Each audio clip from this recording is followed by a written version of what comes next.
December నెల వేతనాలను ఆధార్తో లింక్ అయి ఉన్న ఉద్యోగులకు ఇవ్వాలని ప్రభుత్వం నిర్ణయించింది. ఈ మేరకు ఆర్థిక శాఖ ముఖ్య కార్యదర్శి అన్ని శాఖల ఉన్నతాధికారులకు సర్క్యులర్ పంపారు. ఇవాళ అర్ధరాత్రి IFMIS పోర్టళ్లలో ఆధార్ లింక్ చేయాలని డెడ్ లైన్ విధించింది. ఆధార్తో లింక్ కాని ఉద్యోగులకు జీతాలు జమ కావని స్పష్టం చేశారు. పోలీస్ అమరవీరుల దినోత్సవం సందర్భంగా బోధన్ పట్టణంలోని అచ్చన్పల్లి చౌరస్తా నుండి అంబేద్కర్ చౌరస్తా వరకు శనివారం పోలీసులు పెద్ద ఎత్తున సైకిల్ ర్యాలీ నిర్వహించారు. విధి నిర్వహణలో ప్రాణాలు కోల్పోయిన పోలీసుల అమరవీరుల త్యాగాలను స్మరించుకున్నారు.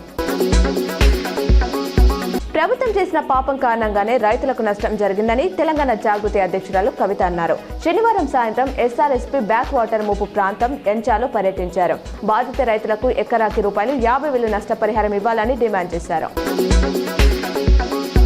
నిజామాబాద్ జిల్లా బీఆర్ఎస్ కార్యకర్తలంతా తన ఓటమి గురించి గుండె మీద చేయి వేసుకుని ఆలోచించాలని తెలంగాణ జాగృతి అధ్యక్షురాలు కవిత అన్నారు.